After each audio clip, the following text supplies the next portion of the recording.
Good evening student. आज आपण financial analysis and control या सब्जेक्टची सावित्रीबाई फुले पुणे युनिव्हर्सिटी अंतर्गत जी क्वेश्चन पेपर आहे तिचं सोल्युशन पाहतोय. ऑक्टोबर 2022 ची क्वेश्चन पेपर आहे आणि तिचं आपण सोल्युशन पाहतोय. तर मी ही दोन पार्ट मध्ये केलेली आहे. फर्स्ट पार्ट मध्ये मी दोन प्रॉब्लेम घेते आणि सेकंड पार्ट मध्ये रेशो अनालिसिसचं घेते.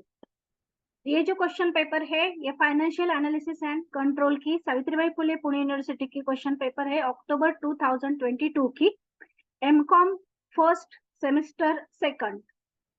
ये वीडियो जो है मैं दो पार्ट में बना रही हूँ, part first and part second. तो आप फर्स्ट पार्ट में दो प्रॉब्लम मैंने कवर किए हैं, सेकंड पार्ट में मैं रेशियो एनालिसिस का एक प्रॉब्लम कवर करूंगी.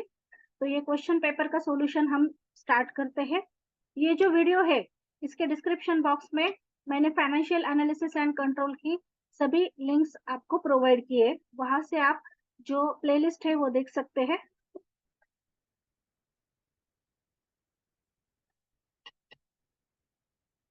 देखिए ये क्वेश्चन पेपर है. ये क्वेश्चन पेपर आहे MCom first financial analysis and control semester second October 2022 ची क्वेश्चन पेपर है. First question, explain the meaning and importance of financial statement analysis, state its limitation. 15 marks के लिए पूछा गया था, 15 मार्काला विचारलं होता आणि त्याला और from the following income statement of Metro Limited prepare comparative income statement and interpret the result. आपल्याला comparative income statement बनवायला सांगितलं होतं आणि त्याचा रिझल्ट इंटरप्रिट करायला सांगितलं होता. तर बघा जे इन्कम स्टेटमेंट आहे तर त्यासाठी आपल्याला इथे बघा प्रॉफिट अँड लॉस अकाउंट आणि कंबाईन ट्रेडिंग अकाउंट दिलेलं आहे. त्यावरून आपण इन्कम स्टेटमेंट जे आहे ते तयार करणार आहोत. तर इन्कम स्टेटमेंट आपण स्टार्ट करूया. हा प्रॉब्लेम आहे बघा. सुरुवात सेल्स पासून करायची आणि त्यानंतर cost of goods sold, gross profit, त्यानंतर ऑपरेटिंग एक्सपेंसेस आणि नेट प्रॉफिट घ्यायचा. हम जो स्टार्टिंग है इस प्रॉब्लम के सॉल्यूशन की वो सेल्स से करेंगे. फर्स्ट सेल्स लेंगे, then cost of goods sold, then gross profit, then operating expenses and then net profit. Same ऐसा ही प्रॉब्लम बुक में भी है, निराली पब्लिकेशन के टेक्स्ट बुक में. तो उसकी वीडियो हमारे चैनल पर अवेलेबल है. जो फर्स्ट नंबर की वीडियो है वो आप देख सकते हैं. वहां पर थोड़ा सा चेंज है, उसमें opening stock, closing stock, purchases दिए गए थे, तो थोड़ा सा फॉर्मेट चेंज होगा. इस प्रॉब्लम का थोड़ा चेंज है. तो सेल्स से स्टार्ट करते हैं. सेल्स पासून आपण सुरुवात करते हैं. वरती नाव द्या. In the books of Metro Limited, ऊपर नाम लिखिए. In the books of Metro Limited comparative income statement for the year end date 31 December 2021 and 21 and 22. तो बेस ईयर 21 का होगा और परसेंटेज जो है इंक्रीज डिक्रीज के वो हम बेस ईयर से कैलकुलेट करेंगे. तो फर्स्ट हम लिखेंगे सेल्स. 2021 के सेल्स है रिटर्न्स माइनस करके 3,92,000 एंड 2022 के सेल्स है 4,10,000 रिटर्न्स माइनस करके. जे सेल्स आहेत 2021 चे 3,92,000 आणि 2022 चे आहेत 4,10,000. तो यातला डिफरेंस, इन दोनों में का डिफरेंस कैलकुलेट करना है. तो डिफरेंस आता है 18,000 प्लस में है क्योंकि सेल्स क्या हुए हैं, इंक्रीज हुए हैं. तो प्लस 18,000. अभी परसेंटेज कैसे कैलकुलेट करने हैं, 18,000 डिवाइडेड बाय 3,92,000 इंटू 100. तो परसेंटेज आए 5%. ये राउंड फिगर ली है. Then cost of goods sold. Cost of goods sold 2021 के 2,70,000, 220 के 2,92,000, 2,70,000, 2,92,000. अभी कितने इंक्रीज हुए हैं, दोनों में का डिफरेंस 22,000 इंक्रीज हुए. अभी परसेंटेज कैलकुलेट करने हैं. 22,000 डिवाइडेड बाय 2,70,000 इंटू 100, 8%. आपण सेल्स आणि कॉस्ट ऑफ गुड्स सोल्ड लिहिले, त्यानंतर दोन्हीमधला फरक काढला, वाढ झाली की घट झाली ते काढलं, तर दोन्ही वाढलेलेच आहेत. परसेंटेज कसे कॅल्क्युलेट केले, तर 18,000 भागिले 3,92,000 गुणिले 100, 5% आले. हे राउंड फिगर घेतलेली आहे. त्यानंतर 22,000 भागिले 2,70,000 गुणिले 100, 8%. देन ग्रॉस मार्जिन और ग्रॉस प्रॉफिट. ग्रॉस प्रॉफिट यहाँ पर बताया गया है 1,22,000 एंड 1,18,000. सो 1,22,000, 1,18,000। ग्रॉस प्रॉफिट क्या हुआ है, डिक्रीज हुआ है, कितने से, 4,000 से। तो यहाँ पर -4,000, तो परसेंटेज भी कैसे आएंगे, माइनस में ही आएंगे। तो 4,000 डिवाइडेड बाय 1,22,000 इंटू 100, तो -3% ग्रॉस प्रॉफिट आपका आंसर आया है। देन ऑपरेटिंग एक्सपेंसेस में हम लेंगे administrative expenses and selling expenses. So administrative expenses 60,000 and 63,000, administrative expenses 60,000 and 63,000 increase by 3,000.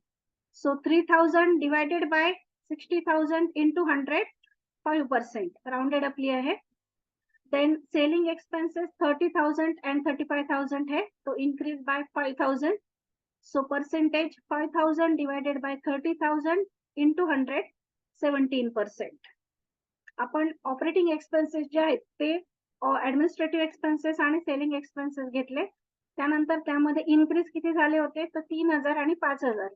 त्यानंतर पर्सेंटेज कसे काढले, तर 3,000 भागिले 60,000 गुणिले 100 ते आले 5%। त्यानंतर 5,000 भागिले 30,000 गुणिले 100 ते आले 17%। देन टोटल ऑपरेटिंग एक्सपेंसेस इनकी टोटल कर दी है 90,000 और इसकी भी टोटल कर दी है 98,000। तो increase by 8,000, percentage 8,000 divided by 90,000 into 100।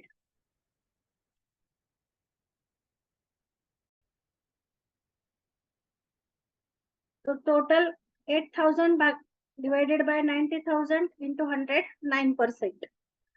Then net profit है 32,000 and 20,000। So 32,000 and 20,000 decrease by 12,000। इन दोनों में का डिफरेंस है 12,000, तो 12,000 से कम हुआ है, इसलिए -12,000। अभी परसेंटेज कैलकुलेट करेंगे, -12,000 डिवाइडेड बाय 32,000 इंटू 100, तो परसेंटेज भी माइनस में आए, -38%।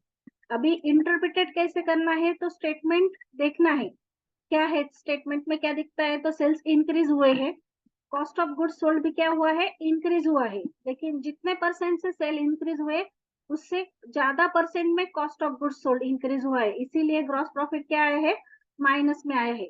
आपल्याला इंटरप्रिटेट कसं करायचंय, तर सेल्स किती इंक्रीज झाले, 5% आणि कॉस्ट ऑफ गुड्स सोल्ड 8%। मग कॉस्ट ऑफ गुड्स सेलचे टक्के जे आहेत वाढण्याचे ते जास्त आहेत, त्यामुळे ग्रॉस प्रॉफिट काय आला, मायनस मध्ये आला 3% ने।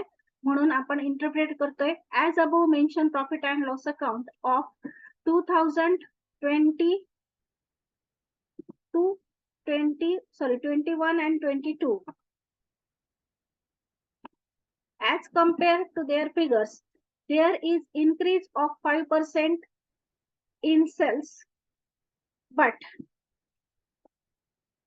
8% increase in cost of goods sold. So decrease 3% in gross profit. Then overheads increase by 9%, show efficient control and overall condition of company not satisfied. Why not satisfied? Because profit जो है net profit वो minus में आया है, -38%। अगर ये increase होता तो हम यहाँ पर देते कि ये कंपनी की पोजीशन कैसी है, सेटिस्फाइड है, यहाँ पर बताए नॉट सेटिस्फाइड। तो आप अपने मतलब जो परसेंटेज है उसके हिसाब से यहाँ पर इंटरप्रिटेट कर सकते हैं। तुम्ही जसे परसेंटेज येतील त्यानुसार काय करायचंय, इंटरप्रिटेट करायचंय। ऍटलीस्ट 2-4 वाक्य तरी तुम्ही इंटरप्रिटेशनची दिली पाहिजे। तो यहाँ पर हमारा ये कंप्लीट ये जो प्रॉब्लेम है वो कंप्लीट हुआ है। इथे आपला हा प्रॉब्लेम कंप्लीट झालेला आहे, बघा हे त्याचं सोल्युशन। नेक्स्ट प्रॉब्लेम आपण घेतोय तो म्हणजे कॅश फ्लो स्टेटमेंटचा। यहाँ पर क्वेश्चन था define comparative financial statement and uses and limitation, 15 marks के लिए। और उसके और में कॅश फ्लो स्टेटमेंट का प्रॉब्लेम है। या ठिकाणी एक थेअरी क्वेश्चन होता 15 मार्कांना आणि त्याला और कॅश फ्लो स्टेटमेंटचा प्रॉब्लेम आहे। काल जो आपण घेतला होता ना एप्रिलचा, सेम तसाच अक्टूबरचा पण आहे, फक्त थोड़ा सा डिफरेंस है। ये जो प्रॉब्लम है, कल हमने जो कैश फ्लो स्टेटमेंट का प्रॉब्लम लिया था अप्रैल के क्वेश्चन पेपर में का, सेम वैसा ही है। थोड़ा सा डिफरेंस है।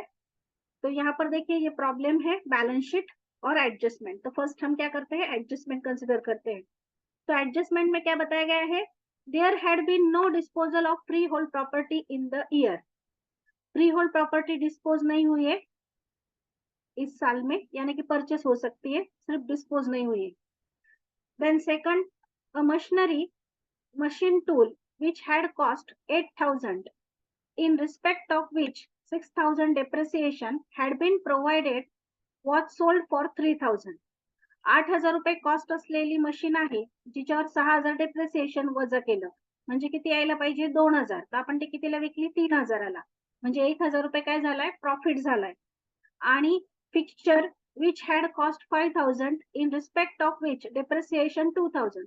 5,000चा फिक्स्चर आहे त्यावर डेप्रिसिएशन 2,000, म्हणजे बॅलन्स किती यायला पाहिजे 3,000. 3,000चा फिक्स्चर कितीला विकलं आपण 1,000ला विकलं, म्हणजे 2,000 काय झाला लॉस झाला. आणि profit and loss account, this transaction has been deal with throughout profit and loss account. जो काही प्रॉफिट आणि लॉस झालाय तो सगळा कुठे दाखवलाय प्रॉफिट अँड लॉसला. ये सेकंड एडजस्टमेंट ऐसी है कि मशीन का टूल है जिसकी कॉस्ट 8,000 थी और उसके ऊपर 6,000 डेप्रिसिएशन था, तो 8,000 minus 6,000 is equal to 2,000 cost price. वो सोल्ड किया 3,000 को, यानी कि 1,000 क्या हुआ प्रॉफिट हुआ. एंड फिक्सचर 5,000 का था, उसके ऊपर 2,000 डेप्रिसिएशन है, यानी कि 3,000 कॉस्ट है. वो सोल्ड किया 1,000 को, तो 2,000 क्या हुआ लॉस हुआ. तो उसका इफेक्ट हमें प्रॉफिट एंड लॉस को देना है, ऐसे बताया है. Then actual premium on redemption of debenture 2,000, of which 1,000 had been written off to profit and loss account. Actual premium on redemption of debenture 2,000 है, उसमें से 1,000 हमने क्या किया है प्रॉफिट एंड लॉस को राइट ऑफ किए हैं. And no interim dividend has been paid, और इंटरिम डिविडेंड पेड नहीं किया. तो एडिशनल में हम कौन से अकाउंट तैयार करेंगे, तो एक प्लांट एंड मशीनरी का, एक फिक्सचर का और एक डिविडेंड का, प्रपोज डिविडेंड का. तो एडिशन में हम 3 अकाउंट तयार करेंगे, वो फर्स्ट प्रिपेअर कर लेते हैं. आपण पहिल्यांदा जे ऍडिशनल अकाउंट काढायचे ते तयार करून घेऊया. तो first propose dividend account. Propose dividend के लिए ओपनिंग बैलेंस क्लोजिंग बैलेंस देखिए. Opening balance 15,000, closing balance 20,000. Propose dividend ये लायबिलिटी है, तो ओपनिंग बैलेंस क्रेडिट साइड को आएगा, क्लोजिंग डेबिट साइड को. प्रपोज डिविडेंड ही लायबिलिटी असल्याने ओपनिंग क्रेडिट साइडला येईल, क्लोजिंग डेबिट साइडला येईल. By balance brought down 15,000, to balance carried down 20,000. यहाँ पर बताया डिविडेंड पेड नहीं है, तो बैंक के सामने कुछ नहीं आएगा. अभी ये अकाउंट क्या करना है क्लोज करना है. डेबिट की फिगर ज्यादा है 20,000, वो क्रेडिट को लिखिए 20,000. उसमें से डेबिट का बैलेंस 15,000 माइनस कीजिए, balancing figure profit and loss को जाएगी 5,000, उसको हम बोलते हैं प्रोविजन. आपण प्रपोज डिव्हिडंडचा अकाउंट तयार केलं, ओपनिंग बॅलन्स क्रेडिटला घेतला, क्लोजिंग डेबिटला घेतला, नंतर अकाउंट क्लोज केला आणि बॅलन्सिंग फिगर काढली, ती आलेली 5,000. सेकंड अकाउंट हम प्रिपेयर करेंगे प्लांट एंड मशीनरी अकाउंट. तो प्लांट एंड मशीनरी के लिए यहाँ पर प्लांट एंड मशीनरी का कॉस्ट प्राइस दिए 1,20,000 एंड 1,51,000. तो यहाँ पर डेप्रिसिएशन है, देखिए डेप्रिसिएशन प्लांट का है 45,000, ओपनिंग का, क्लोजिंग का 54,000. तो हम फिगर लेते वक्त डेप्रिसिएशन माइनस करके लेंगे, यानी कि 1,10,000 में से 45,000 माइनस करेंगे. 1,10 में 1,20,000 में से 45,000 माइनस करेंगे. 1,51,000 में से 54,000 क्या करेंगे माइनस करके ही फिगर्स लेंगे. तो फर्स्ट हम ओपनिंग क्लोजिंग बैलेंस लेते हैं. प्लांट अँड मशिनरीचा ओपनिंग आणि क्लोजिंग बॅलन्स घेताना जे लायबिलिटी साइडला डेप्रिसिएशन दाखवलेले ते आपण वजा करून बॅलन्स घेतलाय. To balance brought down 75,000, by balance carried down 97,000. 75,000 and 97,000 कसे आलेले आहेत, तर 1,20,000 45,000 वजा केले आणि 1,51,000 54,000 वजा केलेले आहेत. त्यानंतर प्लांट एंड मशीनरी वर जो एडजस्टमेंट है त्याचा इफेक्ट द्यायचा. उसके बाद हम प्लांट एंड मशीनरी पे जो एडजस्टमेंट है उनका इफेक्ट देंगे. तो यहाँ पर डेप्रिसिएशन बताया गया है 6,000 and plant and machinery sold की है 3,000 को. तो यहाँ पर क्रेडिट साइड में बाय डेप्रिसिएशन 6,000 एंड सेल्स का effect by bank account 3,000. In bracket आप सेल्स लिख सकते हैं.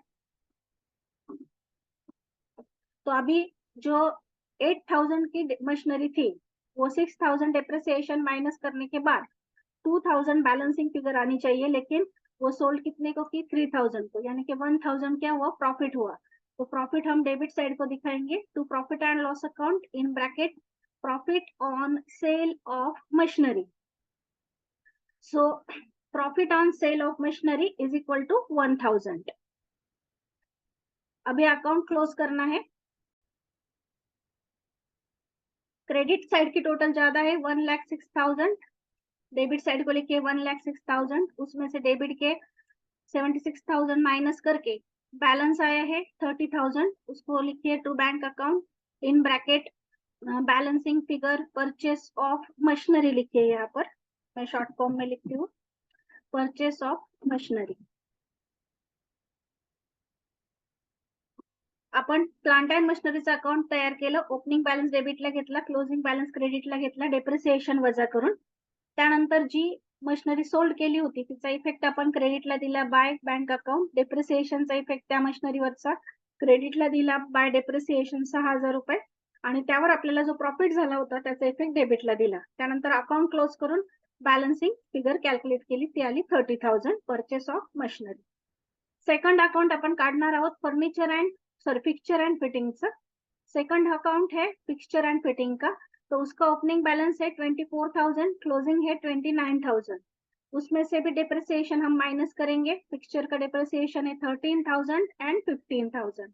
सो 24,000 में से 13,000 माइनस करना है, 29,000 में से 15,000 माइनस करना है। 24,000 13,000, 29,000 15,000 वजा करा। तो ओपनिंग बैलेंस आया, to balance brought down 11,000, closing balance by balance carried down 14,000।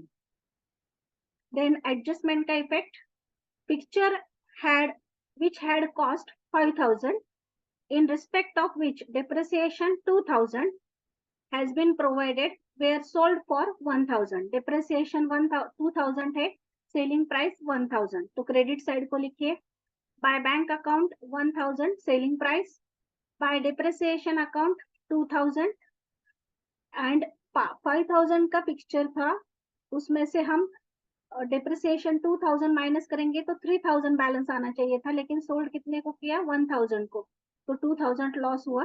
5,000चा picture होता, त्यामधून डेप्रिसिएशन वजा केल्यावर 3,000 बैलेंस यायला हवा होता, परंतु तो 1,000ला विकला, म्हणजे 2,000 लॉस है, तो उसका भी इफेक्ट हम क्रेडिट में देंगे by profit and loss account 2,000 in bracket loss on cell. अभी अकाउंट क्लोज करना है। क्रेडिट साइड की टोटल 19,000, डेबिट को लिखिए 19,000, उसमें से 11,000 माइनस करके बैलेंसिंग फिगर आई है 8,000। Purchase of fixture, purchase of fixture. तो इस तरह से हमने वर्किंग नोट में propose dividend, plant and machinery and fixture and fitting account complete किया। अपन 3 अकाउंट वर्किंग नोट मध्ये कंप्लीट केले। आता स्टेटमेंटला सुरुवात करूया। ऊपर नाम लिखिए in the books of company, यहाँ पर कंपनी का नाम नहीं बताया, इसीलिए हमने in the books of company लिखा है। Cash flow statement 3 column, particular rupees.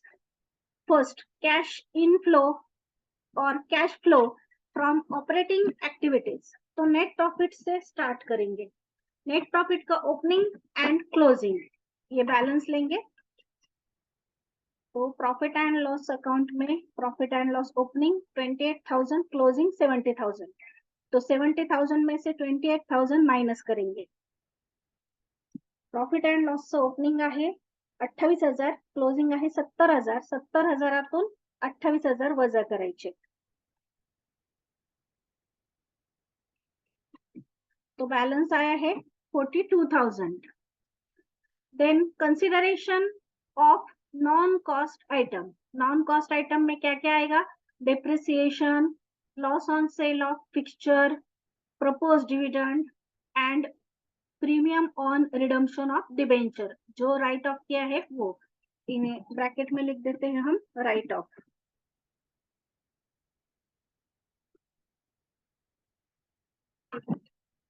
तो यहाँ पर प्रपोज डिविडेंड कितना आया है, डिविडेंड अकाउंट में 5,000, so proposed dividend 5,000।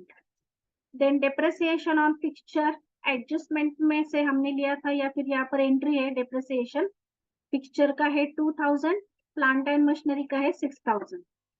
So depreciation on fixture 2000, depreciation on plant and machinery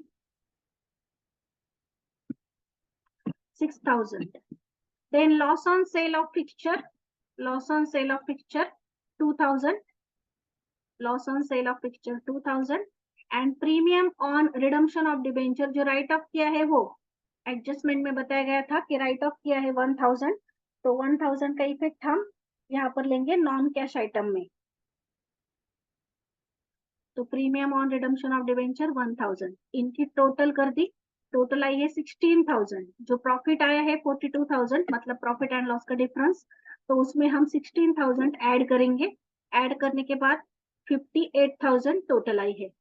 अभी हम जो प्रॉफिट हुआ था प्लांट एंड मशीनरी के ऊपर, तो वो क्या करेंगे, हम लेस करेंगे. Less non cash income, profit on sale of plant and machinery 1000. यहाँ पर है देखिए profit on sale of machinery का 1000, तो वो लेंगे हम 1000 लेस करने को. तो अभी operating profit before working capital changes आया है 57000. अभी वर्किंग कैपिटल में जो चेंज आया है उसमें हम ऐड इनफ्लो लेस आउटफ्लो लेंगे, यानी कि कैश जिस तरह से आती है उसको इनफ्लो और जाती है तो आउटफ्लो. आपण नॉन कॅश आयटम जे आहेत ते ऍड केले, त्यानंतर नॉन कॅश इन्कम लेस केला आणि operating profit before working capital changes काढला. आता वर्किंग कॅपिटलचे जे चेंजेस आहेत ते आपण कन्सिडर करणार आहोत. ऍड इनफ्लो, इनफ्लो मध्ये आपण काय घेतो, तर decrease in current asset and increase in current liabilities. जर करंट ऍसेट जे आहेत ते डिक्रीज झाले असतील तर, म्हणजे कमी झाले असतील तर, आणि लायबिलिटीज वाढल्या असतील तर इनफ्लो मध्ये घ्यायच्या. मग आता आपण चेक करूया. अभी हम चेक करेंगे current asset and current liabilities. Current asset जो है इंक्रीज है, यहाँ पर भी इंक्रीज है. करंट लायबिलिटीज देखिए डिक्रीज है क्या, करंट लायबिलिटीज क्रेडिटर्स जो है वो इंक्रीज है, तो करंट एसेट का इफेक्ट नहीं आएगा, करंट लायबिलिटीज का आएगा. 34,000 इंक्रीज टू 48,000. 34,000चे 48,000 झालेत क्रेडिटर्स. मग यामधला जो डिफरन्स आहे तो आपण घेणार आहोत 14,000चा. मग इन्क्रीज इन करंट लायबिलिटीज त्याच्या अंडर घ्या सन्ड्री क्रेडिटर्स 14,000. फक्त एकच आयटम असल्यामुळे आउटरला आले 14,000. So 57,000 plus 14,000 is equal to 71,000. Less cash outflow, outflow increase in current asset and decrease in current liabilities. तो करंट लायबिलिटी एक ही थी सन्ड्री क्रेडिटर्स, उसका इफेक्ट हमने दे दिया है, अभी इसमें नहीं आएगा. करंट लायबिलिटी एकच होती, तिचा इफेक्ट आपण वरती दिला, त्यामुळे आता इथे येणार नाही. फक्त आता करंट एसेट जे आहेत ज्या वाढल्यात त्यांचा इफेक्ट आपण देतोय. जो करंट एसेट इंक्रीज हुई है उसका इफेक्ट हम दे रहे हैं. Current asset stock increase by 14,000 and debtors increase by 1,000. So stock 14,000, debtors 1,000, total 15,000. 71,000 minus 15,000 is equal to 56,000. Net cash flow from operating activity before tax 56,000. Less tax paid nil, इसमें tax paid नहीं है. तो net cash flow from operating activity after tax वो भी आई है 56,000. Net cash flow from investing activity, investing activity means sale of asset and purchase of asset. So sale of asset यहाँ पर है 3,000 की एसेट हमने सेल की है plant and machinery. Then furniture and fixture sale किया है 1,000 का. So sale of machinery 3,000, sale of fixture 1,000, total 4,000. Then cash outflow means purchase of asset. So purchase of asset to bank account plant and machinery ला ले ले 30,000, plant and machinery में तो bank account 30,000 है, तो purchase of plant and machinery 30,000 and purchase of fixture 8,000. So purchase of plant and machinery 30,000, purchase of fixture 8,000 and यहाँ पर balance sheet में फ्री होल्ड प्रॉपर्टी जो है उसमें चेंज है 20,000 का, तो 20,000 की हमने परचेस की होगी, तो इसीलिए हम purchase of fixture sorry free hold property लेंगे. Purchase of free hold property 20,000, तो टोटल 58,000. तो 4,000 minus 58,000 is equal to 54,000. Minus में इसीलिए ब्रैकेट में डाल दिए. अभी लेंगे हम cash flow from financing activity. Financing activity means issue of shares, issue of debenture या फिर रिडम्पशन ऑफ डिबेंचर. तो पहले लेंगे हम इश्यू ऑफ शेयर्स. तो शेयर्स कितने थे? 1 लाख थे, 150 हुए यानी कि 50,000 के इशू किए. शेयर प्रीमियम भी उसी में लेंगे, 15,000 था, 35 हुआ यानी कि 20,000 से इंक्रीज हुआ. तो कैश इनफ्लो में 2 आइटम्स आएंगे. Proceeds from issue of shares 50,000 and then issue of share premium, issue of shares at premium 20,000, total 70,000. then cash outflow में आएगा redemption of debenture. debenture 70,000 थे, 30,000 हुए यानी कि 40,000 से कम हुए. डिबेंचर जे आहेत 70,000 होते ते 30,000 झाले, म्हणजे 40,000 कमी झाले. और यहाँ पर जो प्रीमियम बताया गया था 2,000 डिबेंचर रिडम्पशन के ऊपर, वो भी इसी में आएगा कैश आउटफ्लो में. तो debenture redemption 40,000 and premium on redemption of debenture 2,000, total 42,000. So 70,000 minus 42,000 is equal to 28,000. Net cash flow from financing activity 28,000. अभी total करेंगे. Net cash flow from operating activity 56,000. Net cash flow from investing activity minus 54,000 and net cash flow from financing activity 28,000. तो total 56,000 minus 54,000 plus 28,000 is equal to 30,000 increase. 56,000 आणि 28,000ची berries केली, त्यातून 54,000 वजा केले, plus मध्ये उत्तर आलं 30,000 increase. So net increase in cash and cash equivalent 30,000. आता बघा या प्रॉब्लेम मध्ये एक वेगळा आइटम है. इस प्रॉब्लम में जो बैंक का बैलेंस है ओपनिंग का, वो ओवरड्राफ्ट बताया है यहाँ पर. ओवरड्राफ्ट मीन्स वो क्या है? माइनस में है, तो हम ये माइनस में लेंगे. जो ओपनिंग बैलेंस है वो माइनस में लेंगे क्योंकि वो ओवरड्राफ्ट है. So cash and cash equivalent as on 1 April 2018 वो है माइनस 14,000. तो plus 30,000 minus 14,000 is equal to 16,000. और हमारा जो क्लोजिंग का बैंक का बैलेंस है वो भी कितना है? 16,000. यानी कि हमारा प्रॉब्लम जो है वो करेक्ट हुआ है. तो बैंक का क्लोजिंग बैलेंस बराबर यहाँ पर कितना आया है? 16,000. आपल्या बँकेचा जो बॅलन्स आहे तो किती आहे? 16,000 आहे. मग आपलं कॅल्क्युलेशन करून उत्तर पण 16,000 आले, म्हणजे आपला प्रॉब्लेम बरोबर आहे. तर इथे हा प्रॉब्लेम कंप्लीट झालाय. वन्स अगेन ही प्रॉब्लेम है, हा प्रॉब्लेम आहे. आणि इथे प्रिंटिंग मिस्टेक आहे. 8 मार्कांचा नाही हा प्रॉब्लेम, 15 मार्काचाच आहे, पण इथे प्रिंटिंग मिस्टेक है. ये प्रॉब्लम है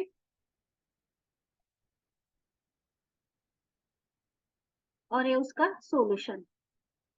propose dividend account, plant and machinery account, furniture and fitting account, then cash flow statement.